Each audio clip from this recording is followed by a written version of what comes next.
E aí, pessoal, vamos falar hoje de marcação do tempo, tá bom? Para a gente finalizar aí os tópicos importantes do capítulo 2, caderno 2. Você pode acompanhar aí pela página 15, tá bom? Vamos avançar aí com a nossa aula de ciências. Foi a necessidade de marcar o tempo que levou diferentes povos, tá bom? Em diferentes épocas a desenvolver instrumentos para tal objetivo. Eles queriam ali marcar o tempo, tá? O tempo de fazer algum trabalho, o tempo do cozimento de algum alimento, tá bom? O tempo de um cálculo, de medir uma distância de alguma coisa. Eles sempre tinham essa necessidade, o ser humano sempre teve essa necessidade. Observe que hoje a gente é rodeado, né, de horários, a gente é rodeado de marcação de tempo, a gente sempre tem um horário para fazer as coisas, tá bom? Então, ao longo do tempo, vários instrumentos foram criados, tá?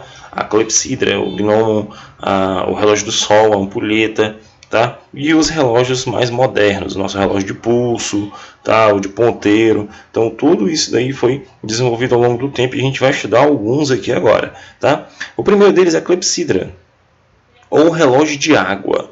Tá? Ele tem essas duas denominações e é um relógio bem rudimentar, muito utilizado, foi desenvolvido pelos chineses há mais de 4.000 anos. Tá bom? O tempo era marcado partindo-se do princípio de que a água que cai de um recipiente para o outro o faz de forma relativamente regular. Eles colocavam um recipiente com água aqui em cima, tá bom? E colocavam outro para receber aqui embaixo. Aí colocavam uma pequena torneirinha, aí eles faziam aqui uma interceptação com algum taps e depois eles tiravam e começavam a cair a água. Então, a quantidade de água que estava aqui dentro, eles marcariam aí como um tempo para eles lá, um tempo regular. Ele fala o seguinte, ó, nos tribunais romanos, durante os julgamentos, a clepsidra era um dos instrumentos bastante usados para marcar o tempo de acusação e de defesa. Então você tinha o tempo para fazer a acusação, é como se fosse o tempo de toda a água que está aqui dentro cair nesse outro recipiente. Quando acabasse aqui, a última gotinha, acabava o seu tempo. O tempo de defesa, né, no julgamento era a mesma coisa, botava água novamente e esperava toda aquela água cair. O tempo que essa água está caindo aqui era a marcação do tempo para eles, tá bom? O tempo para fazer alguma atividade física, alguma coisa do tipo, eles sempre utilizavam isso. Mas é bem rudimentar, 4.000 anos atrás, lá no Império Romano eles utilizavam, os chineses, tá bom? Mas é uma forma bem interessante de você marcar o tempo, é uma forma bem didática de você marcar o tempo, porque você não tinha a tecnologia que a gente tem hoje, como são os relógios, tá bom? O próximo é o gnomon, tá? Já era usado já há 3.000 anos antes de Cristo, ele é bem mais antigo do que a clepsidra, na Mesopotâmia, tá? Consistiam, né, em uma placa semicircular com uma vareta no centro, como a gente conhecido como quase um relógio de sol, né, que a gente faz na nossa casa. Ele tem aqui um semicírculo, ele era colocado em um local bem localizado da cidade, tá bom? E tinha aqui uma vareta no meio, justamente para produzir uma sombra, tá? Ele falou o seguinte, a marcação das horas ao longo do dia era feita observando se a sombra produzida por essa varetazinha aqui que a gente está vendo na imagem. Se você lembrar, né, você se lembra da atividade em que foi medir a marcação de sombra, tá bom? Eu até passei para vocês, tem no livro, uma atividade que é para você produzir o seu próprio relógio, tá bom? Seu próprio relógio de sol. E aí você com certeza deve ter feito, ou se não fez ainda vai fazer. Aí você vai observar que um local da sua casa que você colocar durante o dia, que seja bem iluminado, essa sombra ela vai se modificando, tá bom? E assim ela era utilizada para marcar o tempo. O próximo, a gente tem aqui ó, o relógio de sol do Jardim Botânico da cidade do Cabo, na África, tá bom? Ele já é um pouquinho diferente, ele não usa uma vareta, ele já usa uma hastezinha aqui, ó, tá? Ele também é conhecido como quadrante solar, tá bom? É um aperfeiçoamento do gnomo, tá? A gente vê que aqui tem um relógio do sol, ele é bem parecido, só que aqui tu tem um semicírculo, tá? Uma circunferência cortada ao meio. Aqui não, tu já tem um círculo inteiro, tá bom? Então ele é um aperfeiçoamento desse último que a gente viu. Ele fala assim, ó, os primeiros registros desse instrumento datam do ano 600 a.C. Ele é um pouquinho mais avançado.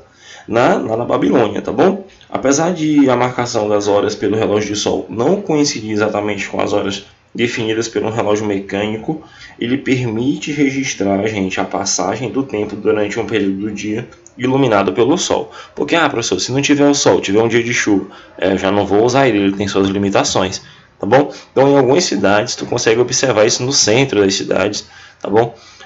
E observar que a marcação do tempo é possível quando tu tem sol, né? Por isso que o nome é relógio de sol. Se tu não tiver o sol, já tu não vai conseguir fazer a marcação efetiva, tá bom? E não é precisamente exato por conta do ângulo de onde está, tá bom? Não é precisamente exato como um relógio mecânico, um relógio de pulso, um relógio digital. A próxima é a ampulheta, tá? A ampulheta que, assim como a clepsidra, indica a passagem do tempo, mas não marca as horas, tá? O que limita o seu uso é que tu não tem a contagem de minutos, segundos, tu apenas tem uma marcação de tempo definida, tá? Por exemplo, uma ampulheta de 1 hora, ela já tem a quantidade de areia aqui que vai passar de um lado para o outro dentro de 1 hora, tá bom? Mas tu não consegue visualizar os segundos, quanto tempo já passou. Ela tem as suas limitações, mas também serve muito para tu fazer a marcação do tempo, ok? O outro aqui, gente, aqui é um relógio muito tecnológico, muito avançado, que a gente utiliza, tá, para fazer as orientações de GPS, tá bom? E o tempo atual até nos nossos celulares. Ele é chamado de relógio atômico, tá bom? Deep Space. Ele foi construído pela NASA, tá? Menor do que o ASICS, que é outro tipo de relógio atômico. Também era instalado no espaço a fim de garantir maior estabilidade das medidas. Pessoal, vamos lá.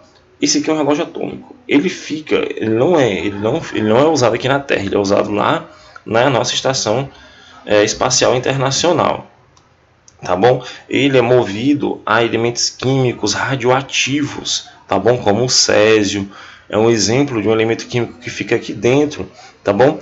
E a atividade desses elementos químicos, tá bom? Como eles agem, como eles ficam lá liberando energia, partículas, tá bom? E aí os cientistas desenvolveram, a NASA desenvolveu esse relógio que ele é altamente preciso, muito preciso mesmo, tá bom? A margem de erro dele é muito pequena, tá bom? Ele só erra, por exemplo, 1 segundo a cada 300 milhões de anos, tá bom? Então, o funcionamento de um relógio atômico, ele é um pouco complexo, tá bom?